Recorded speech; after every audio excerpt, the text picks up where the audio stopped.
For a time such as this, you've been chosen, prepared, called, sanctified, brought into the Son, Jesus Christ, as a born-again, new creation, Son of the living God. For a time such as this, you're listening to these messages. Your life is a miracle. It's so full of miracles.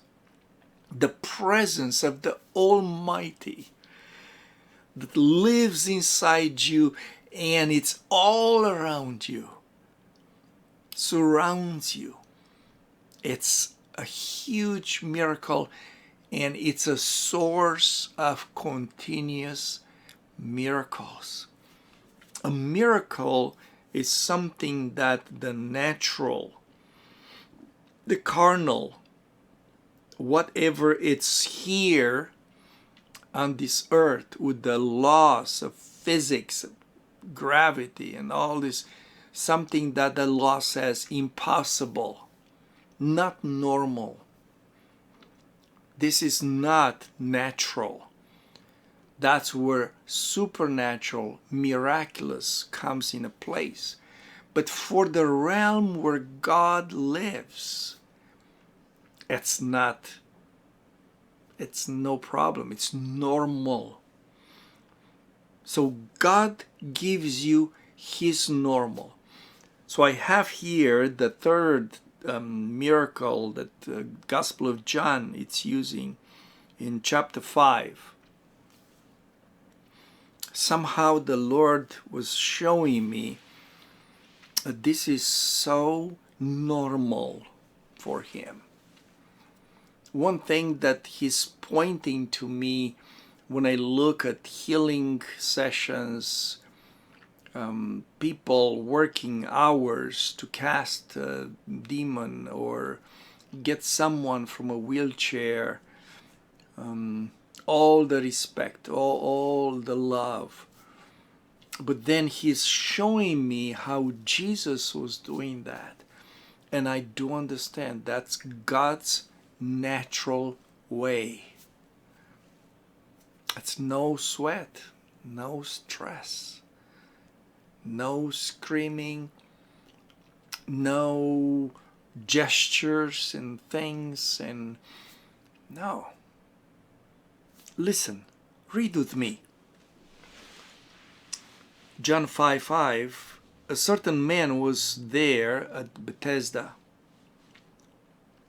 who had an infirmity 38 years. So he was sick for 38 years.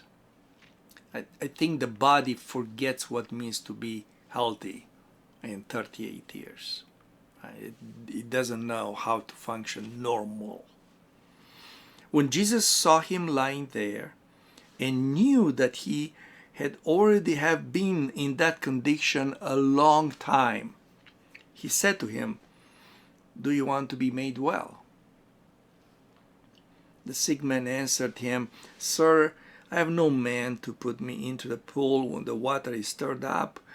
But while I'm coming, another steps down before me." That's what happened is that the water being stirred up, they believe there's angels, healing angels would come, stir up the water, and whoever would go first in the water would be healed of any disease. This is like somehow Old Testament, that people believed and angels would come to bring healing. We're not told how often that would happen, but that would happen. Pretty powerful, isn't it? I'm sure that would be on the news and media and social media everywhere if there was a place like that. And guess what? We have someone that's in us and with us that's bigger, way bigger than the angels that stirred the water. It's Jesus. Jesus said to him, just listen to that. Do you see that? I'm going to pray now. I'm going to say, be careful. The Lord is going to do this. I'm praying. I'm saying, everybody, stretch your hands. Here it is. It's coming. It's coming. The power of God is here. All right? Just listen to this. Jesus said to him, rise, take up your bed, and walk. I love you, Jesus. Yes. And immediately the man was made well, took up his bed, and walked. That was a Sabbath day. Okay, Jesus gets in trouble for that. So I asked him, why do you make it look so simple? Effortless. See, the reason that not everybody at the pool got healed is not because God doesn't have the power. With that kind of thing, just go here, say, hey, come on, you, get up, you, healed, eyes open. With that type of power and authority coming from a different realm where all things normally are healed. Normally. Of course.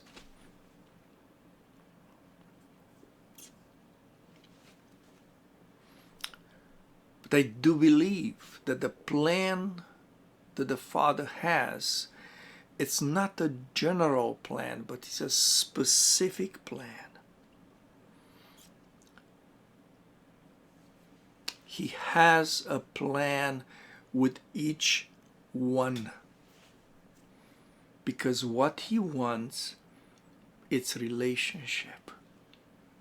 You understand that, right?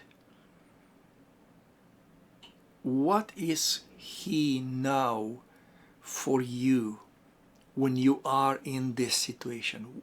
What does it mean? What is he saying? I remember praying for people with harder, more difficult diseases, and one thing I was always surprised, let's say, was they were saying, I don't hear God. I don't know, I take the word, I read the word, I declare the word, but it's like he's quiet, he doesn't say anything. I said, that's not right. Because he wants to be for you something so new and amazing that you never seen it in your life. This is your life opportunity to know him. It's specific. It is so specific that he didn't go to say, okay, be healed. Hey, you're healed. Go home. But somehow the word comes through his mouth and gives specific instructions to deal with every single root of the problem. No, it doesn't say, hey, let's penetrate, let's do the root canal, and it doesn't say that. But he says, rise. First, rise. Because that was something that his mind stopped believing it's possible any longer. Lay down 38 years without being able to go higher than the low. That's exactly what you believe. Sickness has power over the soul to make it believe and accept the impossibility. So first he says, rise above where you are. not trying to fight with that, but rise. Do something that's different than what your condition says you can do. Rise. Take up your bed. It's another mind change. 38 years.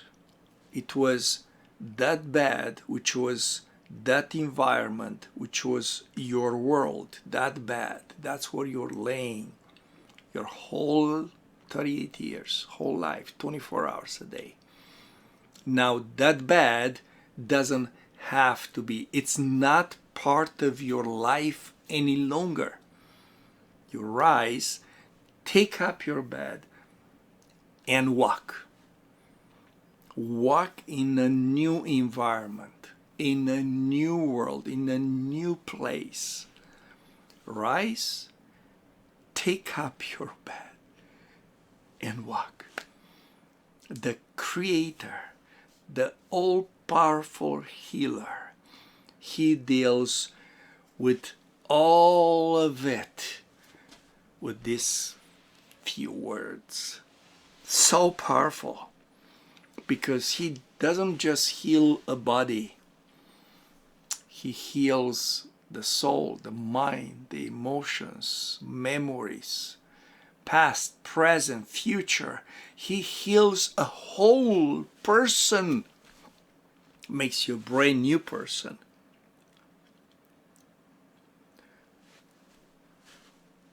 If you read chapter 5 there, it's interesting. Jesus finds this healed person in the temple and tells him not to sin any longer, so it won't be something worse happening. It's so clear that Jesus wanted relationship. The person didn't even know who healed him, but now he knows it's Jesus. And all that warning that he gives him, it's not a threat. See, it's exactly, if you hear it with the right ears, the consciousness of righteousness, if you hear it correctly, it says, I want you to stay in relationship with me. I'm giving you the power, the grace not to go back, not to sin, because sin separates you from me. And now I want you to stay in this relationship with me. If you hear with those ears, it's not a threat. Be careful, something worse is going to happen. You can lose your healing, you can lose your salvation, you can lose your forgiveness. No. I will give you power to stop sinning. The words that come from God are not just accusation. They're not accusations at all. They are powerful tools to make you free. Think about that. Again, there is an epilogue. There is something coming after the healing, which is a relationship with He Himself, with Jesus Himself. I remember one of the most dramatic, if you want, experiences of healing someone that I had. I mentioned this before. Some of you might know it, but it's in the right place here. I was in a place in Romania. This person was not a believer, rejected Jesus all his life. His wife was an amazing believer, and he was persecuting very against her. He got very sick, almost ready to die type of sick. The wife called me. I go there, I go to this man, and he was in terrible pain, really not too many chances of survival. So I'm looking and I'm starting to pray. And as I'm praying, I have this vision where this demon was taking this guy's soul into hell. It was so vivid, so real. I can see it right now because I could hear the chains as was dragging this soul. I was hearing the chains that were dragging on the ground and was coming closer and closer. And I knew it's real because as I was praying and I was almost desperate, crying to God to save him, because I believed that was real. And the person was in such a pain and was almost done with his life. And as I was crying, God, do something, do something, the demon stopped and turned towards me. So I knew that this is real because he did something. It was not just like watching a movie. I was interceding, I was involved, interacting with what was happening. The demon stops, looks at me. And as I was praying, no answer. God was not doing anything.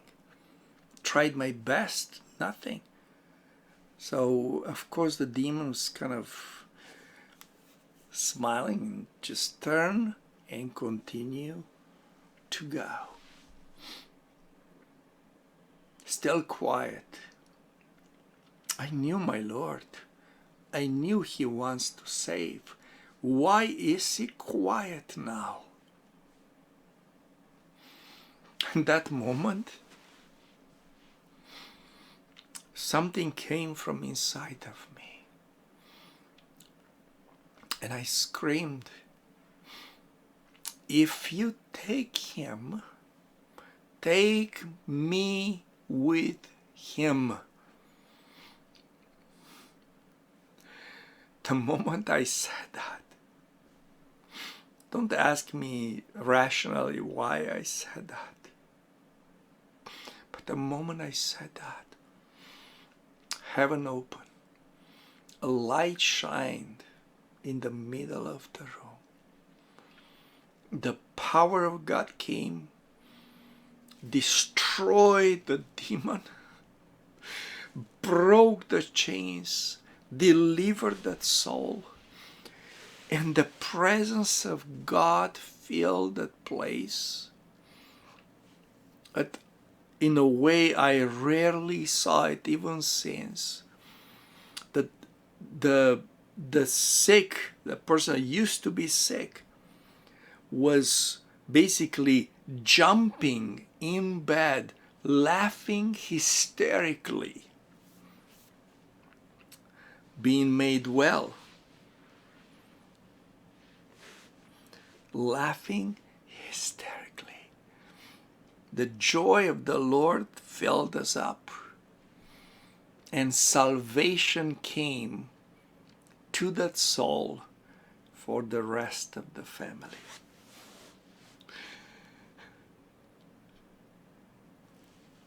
How would my father let the beloved be taken there? No way. But then he was talking to me about the intercession, Moses' intercession for the people. And I realized that that was how he was teaching me how much he loves and how powerful is his salvation. amazingly, gloriously powerful. Yes, this is our Lord Jesus Christ. I love you.